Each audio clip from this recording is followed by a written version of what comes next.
Saludos a todos. En esta ocasión voy a hablar sobre algo que digamos que es sumamente importante para nosotros como católicos y es una situación que se nos habla muy poco hoy en día, ¿no?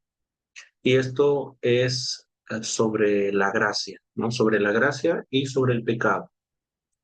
En esta ocasión, digamos, lo voy a hacer más como católico, pero es algo que nosotros como católicos debemos de tener en mente, y no solamente por nuestra salud psicológica, sino también por nuestra salud del alma. Eh, Esto es sobre la gracia, ¿no? Existen dos tipos de gracias. La primera es y la más importante, creo. Bueno, no se puede decir que es la más importante, pero sí es la esencial para entrar al reino de los cielos. Y es la gracia santificante. ¿Qué es la gracia santificante? Pues es una gracia que Dios le da a las personas a través del bautismo. Y esta es una especie de estado del alma, ¿no? Prácticamente Dios infunde de modo gratuito en el momento del bautismo a la persona que se convierte y acepta ser bautizada y viene a ser una nueva criatura en esencia, ¿no? Su alma cambia, tiene un cambio ontológico, no solamente es un cambio, digamos, algo accidental, sino es algo que cambia su ser de la persona. ¿Cómo es que cambia su ser? Bueno, la persona empieza a ser partícipe de la vida de Dios, ¿sí? Es como si se revistiera de divinidad. Eso es lo que sucede. La persona ya no es solamente un ser humano, ¿no? Una persona, sino que también, además de ser una persona, es una, digamos, persona que participa en la vida misma de Dios. Eso viene a través de Jesucristo. Y entonces la persona empieza a ser el templo del Espíritu Santo, ¿no? El mismo Dios habita en la persona. Y entonces es gracias a esa gracia santificante o esa gracia, muchos lo conocen como la gracia habitual, es gracias a ese revestir, ¿no? Ese cambio que se da en el alma gracias al bautizo, que la persona puede entrar al reino de los cielos. Recuerden, nada impuro entra en el cielo, solamente aquello que ha sido purificado. Y la forma de purificar el alma de la persona, pues es a través del bautizo. Ahora, no es una simple mejora, hay que entenderlo esto, no es una simple mejora moral, ni tampoco es una especie de bonificación que se gana con el agua, ¿no? Es una transformación total del alma. Es, pues empieza de ser una criatura, empieza a participar en la vida de Dios. Y por eso muchos le llaman gracia habitual. Ahora, no es como que viene y se va, no es una gracia que permanece. Mientras que la persona se mantenga en estado de gracia, el alma permanece con esa gracia. Pero cuando el alma comete un pecado mortal, pues obviamente su alma queda sin esa gracia, ¿no? Y sin esa gracia, pues queda manchada por el pecado y queda fuera de la posibilidad de entrar al cielo. Esta gracia es la gracia que permite al alma amar a Dios más sobre todas las cosas, obrar un bien sobrenatural. No se trata solamente de obrar de manera virtuosa, sino de manera heroica. Esta es la gracia que nos permite digamos, amar a nuestros enemigos. Un ejemplo, ¿no? Entregar la vida por el enemigo, por el bien del enemigo. Entonces, esta es la gracia que nos permite a nosotros trascender el plano terreno, el plano humano y ver las cosas de acuerdo a como Dios las ve y poder nosotros ser imitadores perfectos de Cristo. Pero esto también hay muchos grados de parte nuestra de vivir esa gracia, ¿no? Obviamente nosotros tenemos que ser fieles a esa gracia y pues mantenernos en estado digamos, nuestra alma en estado de virtud, de amistad con Dios. Ahora, hay que entender esto. Este cambio que se da en el bautizo es un cambio ontológico, un cambio del mismo ser. Mientras que imaginemos una persona que aparentemente es virtuosa, ¿verdad? Imaginemos un ateo que sea virtuoso, que le guste ayudar a la gente, le guste hacer cosas buenas por otras personas.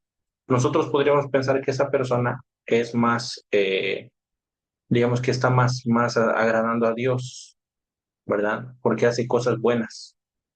Pero en esencia esa persona no tiene esa gracia, no tiene la participación de la vida divina. Y aunque son muy buenas sus obras, su participación, sus méritos, ¿verdad? No tienen valor. O sea, no hay valor sobrenatural a esos actos. Entonces, la persona atea puede ser muy virtuosa, pero puede no tener, digamos, ningún mérito en el cielo. ¿Por qué? Porque no ha sido bautizado, no ha sido revestido de esta gracia y que es gracias, únicamente es gracias a esta gracia que nos viene a través del bautismo que nosotros somos merecedores del cielo. No podemos ganar el cielo a través de buenas obras. No podemos ganar el cielo a través de nuestros propios méritos. Es imposible. Entonces, por esto nosotros necesitamos esta gracia. ¿Sí? Sin esta gracia, el alma está en estado de muerte. ¿Sí? Por muy virtuosa que parezca, no hay forma de que la persona, por muy virtuosa que sea, entre al reino de los cielos sin esta gracia. ¿Sí? Ahora, hay que entender, esta gracia viene a través del bautismo, pero esta gracia no está solamente atada a esta forma de que digamos que Dios está atado a solamente otorgarla a través del bautismo. Dios es dueño de esta gracia, ¿sí? Y puede otorgarla a quien Él le plazca, sea o no sea bautizado. Generalmente, el modo ordinario es a través del bautismo. Por eso Jesucristo instituyó una iglesia, instituyó los sacramentos y por eso pidió esto. Pero no quiere decir que esta es la única forma que la persona puede salvarse, ¿verdad? Porque al final del día la salvación no viene del hombre, no viene de lo que hace el hombre, pero sí tiene mucho que ver, ¿no? Depende mucho de nuestra apertura a la gracia. Pero no únicamente este es el medio. Es importante entender que esta es la forma ordinaria en cómo nosotros recibimos la gracia, pero no es la única forma que se puede recibir la gracia, porque no podemos atar a Dios digamos, a hacerlo solamente y únicamente a través digamos, de esta forma. Él puede hacerlo de forma extraordinaria.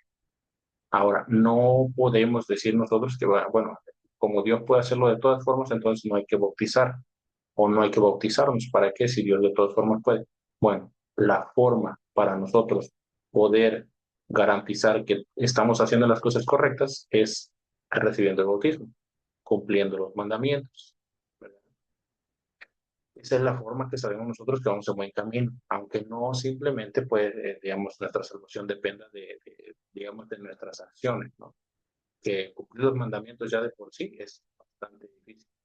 Entonces, es importante entender esto, que la gracia nos viene a través es un don de Dios gratuito, que nadie, absolutamente nadie, con ninguna acción, ni entregando la propia vida, puede merecer esta gracia.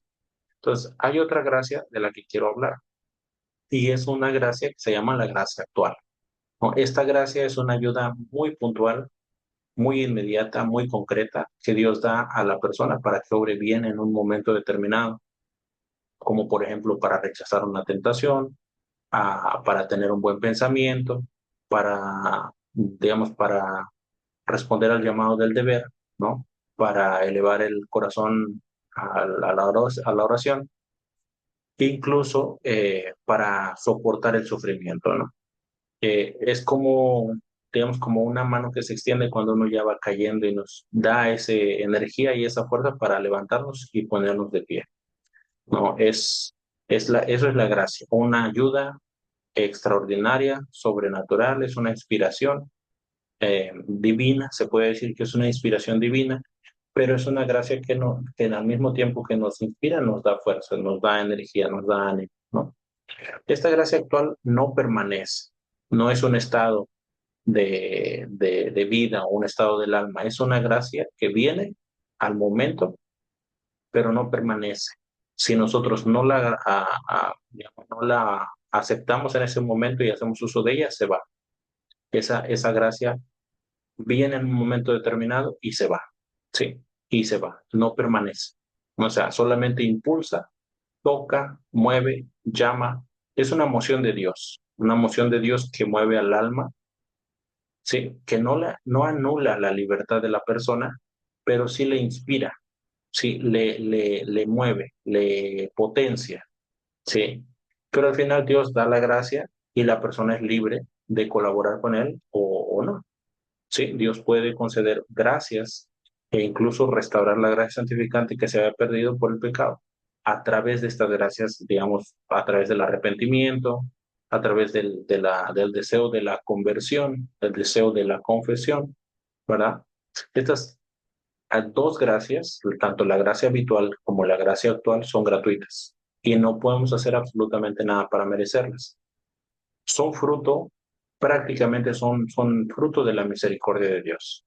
Ahora, pero estas dos gracias también exigen cooperación, compromiso, ¿sí? Dios no violenta el alma, la invita, la mueve desde adentro, la fortalece, pero la persona es libre, ¿no? Y para esto hay que recordar las palabras de San Agustín. El que te creó sin ti, no te salvará sin ti. Entonces es importante entender que estas gracias son inmerecidas, pero que si nosotros no las aceptamos, Dios no nos va a obligar a hacerlo, ¿sí? Necesitamos nosotros tener una voluntad dispuesta, ¿sí? Entonces en la vida muchos experimentamos esta gracia actual, por ejemplo, cuando nos viene un remordimiento de decir una mentira, ¿no? Hoy yo hice esto y me doy cuenta de que estuve mal y que me debo de retractar, ¿no? O por ejemplo, que me viene un momento estoy en medio de una crisis y me da un momento como que estoy al borde digamos, de explotar y me viene una gracia, una inspiración a buscar a Dios y de pedirle que me ayude, ¿no? A encontrarme con Él en la oración.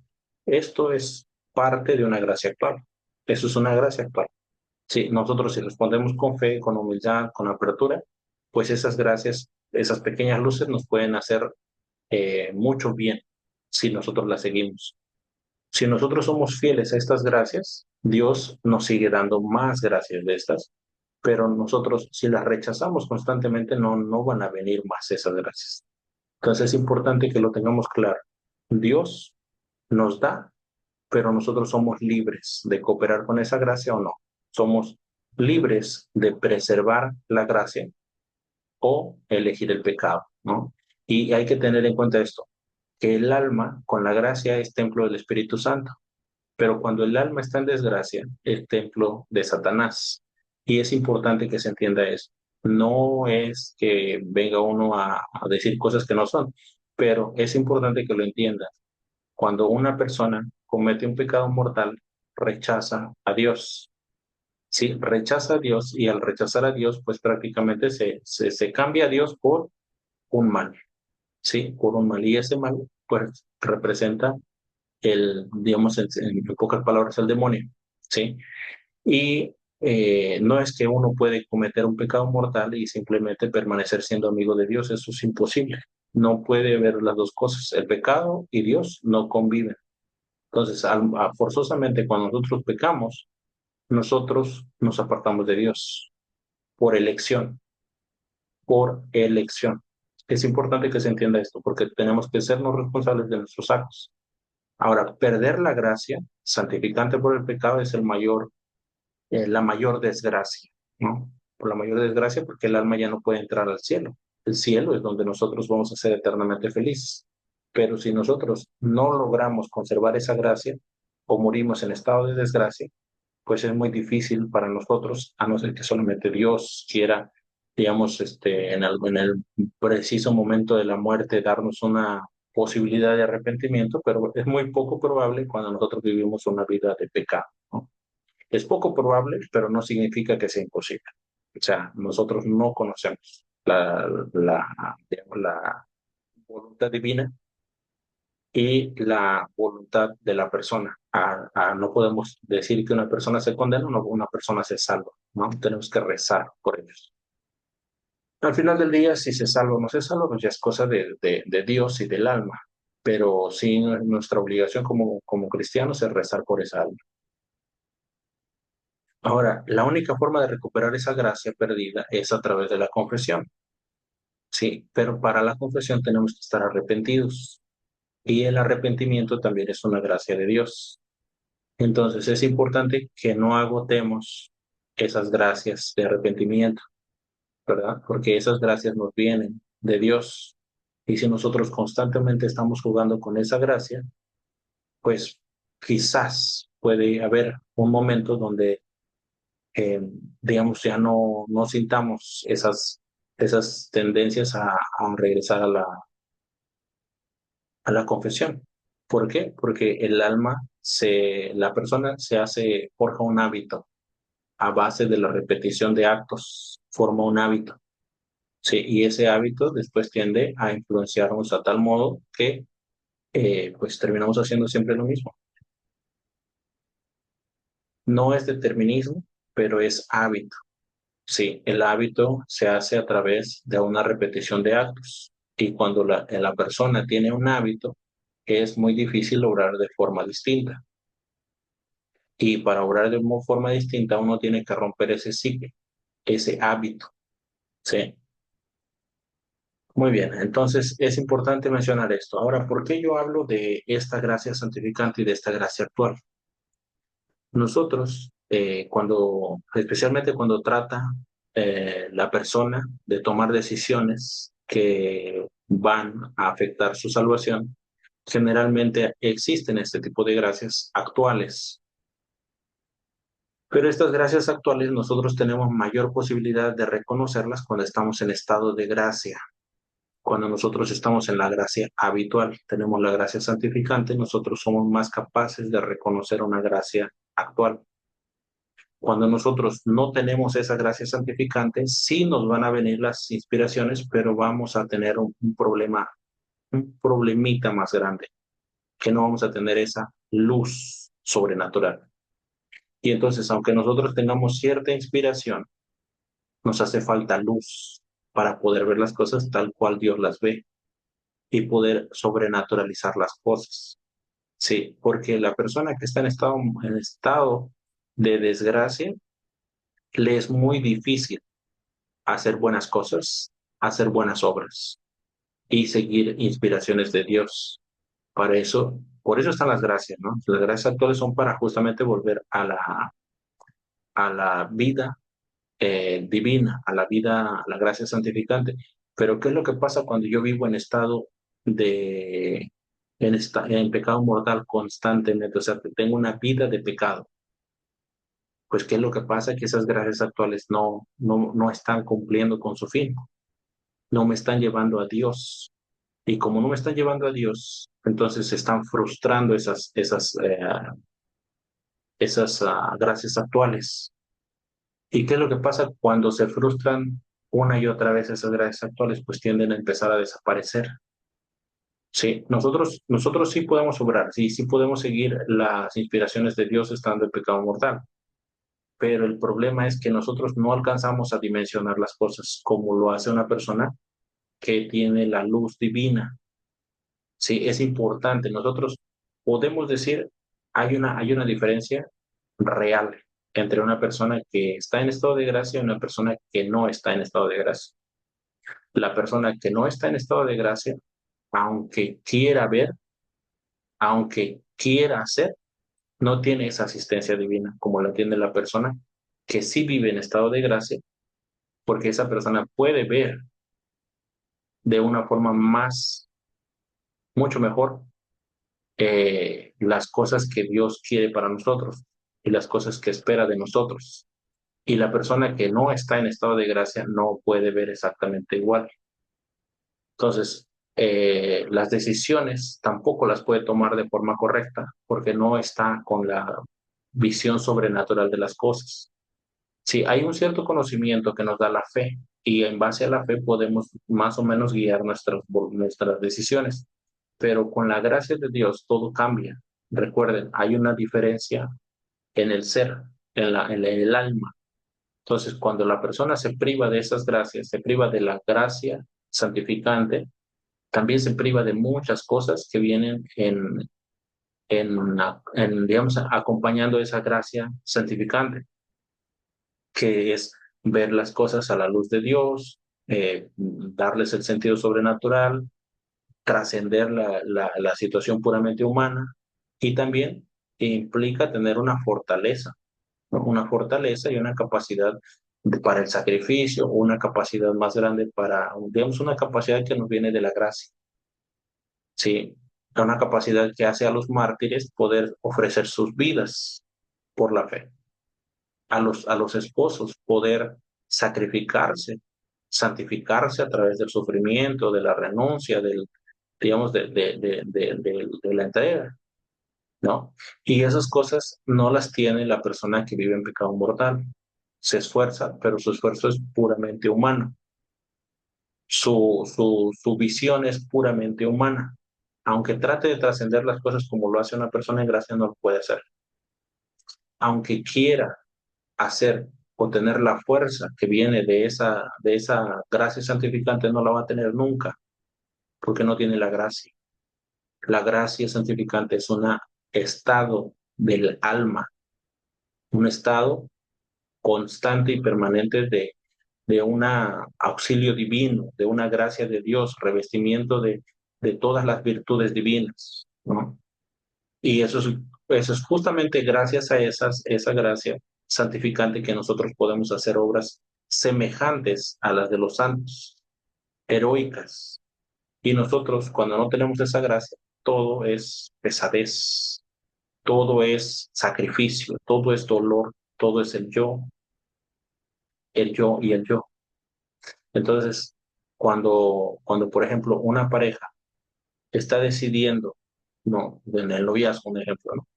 Está decidiendo eh, con qué pareja hacer su vida o qué persona elegir para su noviazgo.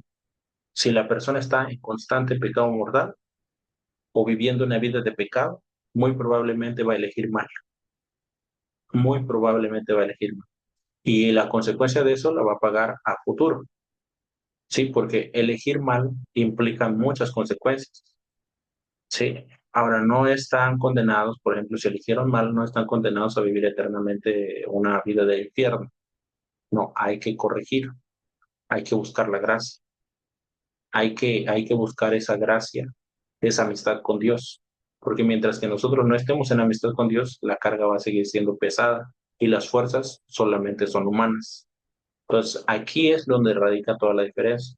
Y esto es importante que lo entienda. Todo católico debe entender esto.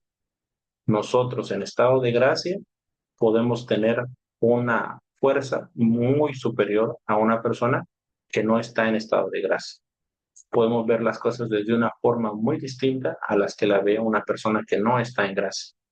Sí, y entre más nosotros estemos conformes, nuestra voluntad esté más conforme a la voluntad de Dios, nosotros vamos a poder hacer más sacrificios, hacer más obras como las hizo Jesucristo. Y no me refiero a los milagros ni caminar sobre el lago, me refiero a su capacidad de sacrificio, a su capacidad de empatía, a su capacidad de perdón. Entonces, mientras nosotros más unidos a Dios, más como Dios vamos a actuar. Mientras más alejados de Dios, menos como Dios vamos a actuar. Es importante entender esto, es sumamente importante.